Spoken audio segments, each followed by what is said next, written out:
Hello मेरे प्यारे बच्चे, कैसे हैं आप? उम्मीद करते हैं कि आप लोग ठीक ठाक होंगे।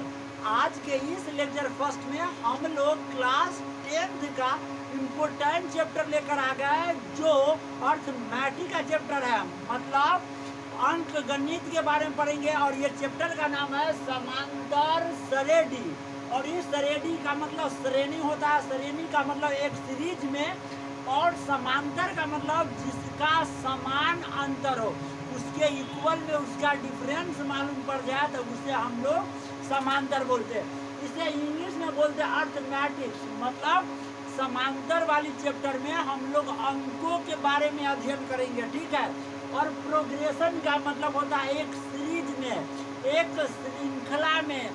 जैसे कि हम आपको एक उदाहरण दे करके एपी का मतलब समझाना चाहेंगे। ए का याद रखिएगा अर्थमेटिक, और पी का मतलब होता है आपका प्रोग्रेशन, ठीक है। अब आइए एक उदाहरण, जैसे कि फॉर एग्जाम्पल मान लीजिए हमारे पास एक सीढ़ी है, ठीक है। इस सीढ़ी का जो इसका लेंथ है, ऊपर ये 10 मीटर का है, नीचे ये 20 मीटर का है, उससे नीचे ये 30 मीटर का है, उससे नीचे ये 40 मीटर का है। आप समझ पाएंगे कि ये हमारा 10 मीटर, उसके बाद 20 मीटर, उसके बाद 30 मीटर, और उसके बाद 40 मीटर। इसी के साथ जितना भी चेंजर होंगे सब में आगे हम 10-10 मीटर क्या करते जाएंगे, बढ़ाते जाएंगे। अब आप इसमें ये निष्कर्ष निकाल सकते हैं मेरे प्यारे बच्चे कि प्रत्येक संख्या के बीच में, प्रत्येक दो संख्या के बीच में कितना का डिस्टेंस है, 10 का डिस्टेंस है। यदि 10 में 10 जोड़ देते हैं तो 20 प्राप्त हो जाएगा। 20 में यदि 10 को ऐड कर देते हैं तो 30 प्राप्त हो जाएगा। और 30 में 10 को ऐड कर देते हैं तो आपको 40 प्राप्त हो जाएगा।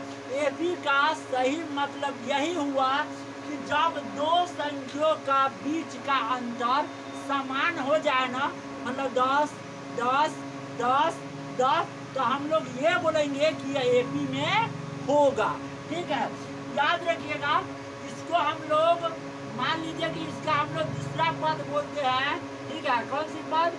दूसरा पद। और इसको बोलते हैं हम लोग प्रथम पद, ठीक है, प्रथम पद। आप ये पाएंगे कि बड़े वाले पद में से छोटे वाले को हमको घटाना है, तो 20 में से यदि 10 को घटाते हैं तो 20 में से 10 जाएगा तो हमें कितना प्राप्त हो जाएगा, 10।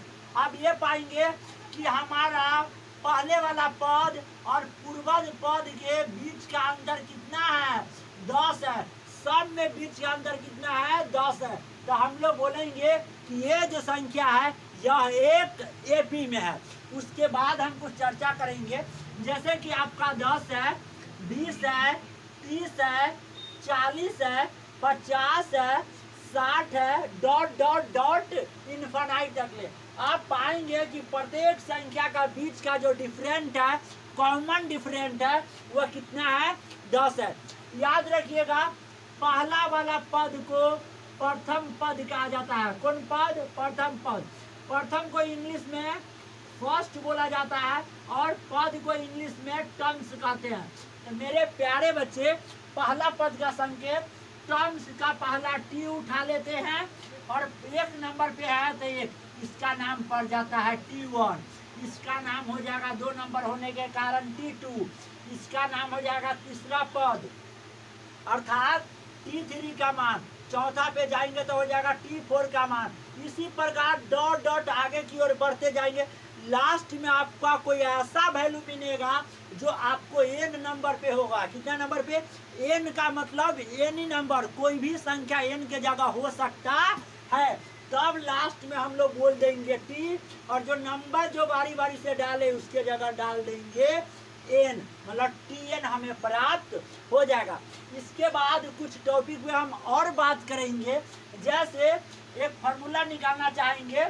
एक होता है सारबंतर, या इसका दूसरा नाम होता है पदांतर।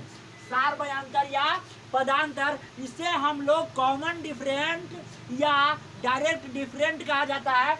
इसका संकेत डी भी होता है और साथ में स्मॉल सी और स्मॉल डी भी होता है, ठीक है।